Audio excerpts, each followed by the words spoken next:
Bana Nicole ametoka mahabusu kwa dhamana, ambayo dhamana hiyo inatajwa kuwa kufikia kiwango cha shilingi za Kitanzania milioni 157.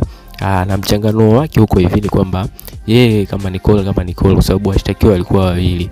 Kwa hiyo yeye amepata mdhamini ambaye amepeleka hati ya nyumba yenye zaidi ya shilingi milioni 100, na huyo mwenzie hati yake ya nyumba ambayo imepelekwa na mdhamini wake ina thamani ya shilingi milioni 57. Kwa hiyo jumla ni milioni 157 ambazo zimeweza kuwaokoa ama kuwatoa kwenye mahabusu na kuendelea kutulia zao uraiani. Lakini kubwa zaidi, ameposti kwenye Instagram yake na amechamba kweli kweli, yani kitu ambacho hata hakikutegemewa kutokana na hiki ambacho kimetokea, kwa sababu amezungumza kwa kejeli mno. Nafikiri ni masaa machache tu baada ya kupata hiyo dhamana aliweza kuandika ujumbe mrefu kwenye Instagram yake, kwa sababu kwa hii kuposti toka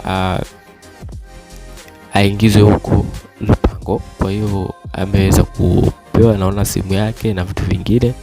Kwa hiyo ameposti, amezungumza maneno mengi kuhusu michango, kwamba hahitaji michango, sijui kwamba ana ndugu, sijui nini, marafiki ambao fake wamemsema vibaya na kumuingizia sauti yake atadili nao na vitu vingine kama hivyo. Kwa hiyo amezungumza vitu vingi, yani kama jeuri fulani, kejeli kwa watu ambao pengine wamemzunguka, lakini hatujajua ni kwa nini ameamua kufanya hivi Nicole, lakini ndio hivyo, yuko uraiani na kesi yake inatarajiwa kutajwa tena mwezi huu wa 3 ili tuweze kujua hukumu yake ni nini na mashahidi wajitokeze waelezee.